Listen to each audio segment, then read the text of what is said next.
Whatever happened to Anissa Jones? She played Buffy, no, not the vampire slayer, but the adorable little girl that viewers couldn't help but fall in love with on CBS's Family Affair. Sadly, her story is one full of tragedy, heartbreak, and controversy.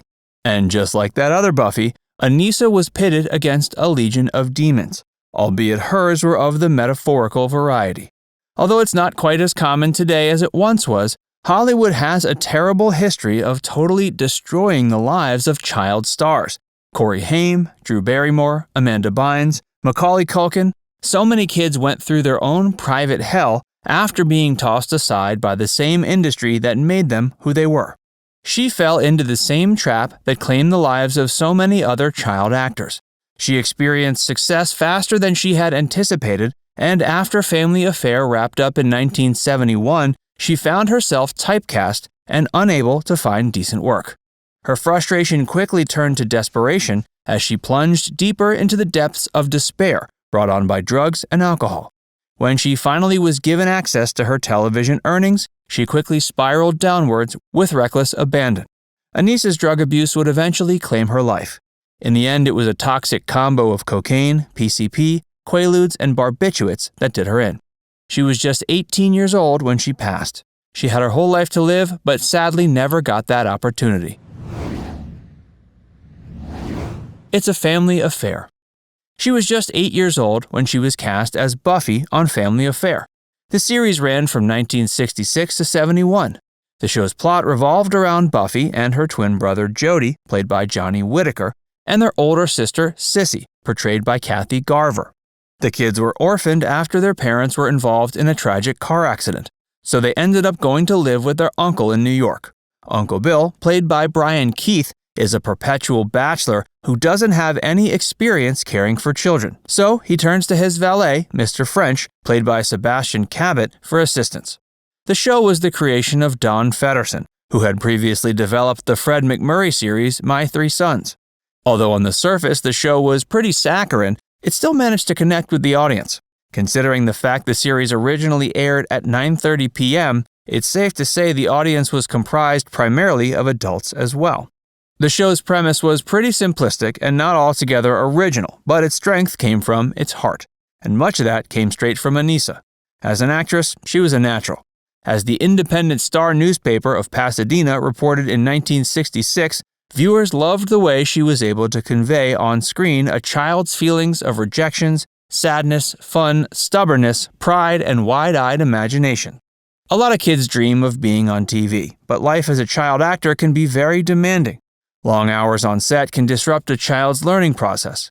Since they're often homeschooled and isolated from other kids their own age, their education and socialization can be stunted. Hey, if you're enjoying this video so far, make sure you give it a like and stick around for the circumstances surrounding Anissas death. Lunchboxes and paper dolls. Buffy was well known for loving her favorite doll, Mrs. Beasley. The toy was even offered by Mattel as a promotional gimmick for a while. Other toys and merchandise items that were marketed included lunchboxes, paper dolls, coloring books, clothing items, and even a cookbook featuring Buffy's likeness on the cover. When Family Affair was canceled, Anissa was 13 years old, and she was more than grateful to not have to hold that doll anymore. Outside of Family Affair, Anissa Jones made the typical celebrity guest circuit, making appearances on talk and variety shows like Rowan and Martin's Laugh-In, The Dick Cavett Show, and The Mike Douglas Show. Anissa appeared in just one movie as Carol Bix in the Elvis Presley film The Trouble with Girls. There were numerous other kids in the film, including a very famous co-star, Susan Olsen, aka Cindy Brady. Not all that's golden. It should come as no surprise to anyone that being a child star comes with its own unique set of challenges, dangers, and pitfalls. What Anissa had to deal with was more trying than what most stars have to deal with. Her life started out fairly normal. Mary Anissa Jones was born March 11, 1958, in Lafayette, Indiana.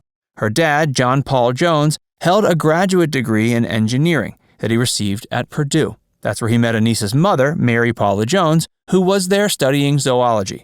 Shortly after she was born, her whole family made the move out to Playa del Rey, California, where her dad had landed a job in the aerospace industry as an engineer. Anissa's life after Family Affair was particularly challenging for Anissa. She had dreamed of continuing her acting career in films, but she couldn't find the right roles. She auditioned for the lead in the 1973 horror classic The Exorcist, but was turned down. Everyone knew her as Buffy, which made it difficult for her to score more adult roles. Brian Keith tried to give her a part in The Brian Keith Show, which aired from 1972 to 74, but by that time she was already burned out working on television, so she turned him down. She was also given the chance to audition for a role in Taxi Driver, but declined that opportunity too. Anissa felt as if she was typecast, and to be fair, she was. The fact she couldn't shake her image as little Buffy meant that it was immensely difficult, if not impossible, for her to get a different type of role. Bad choices and mounting frustration. A year before she was hired on as Buffy on Family Affair, her parents went through a rather jarring divorce, complete with a long and arduous custody battle over her and her little brother. Shortly after being awarded custody, her father passed away from heart failure in 1973. He was 44. After his death, Anissa went to go live with a family friend, while her little brother went to live with their mother. It was around this time Anissa started acting up and getting into trouble.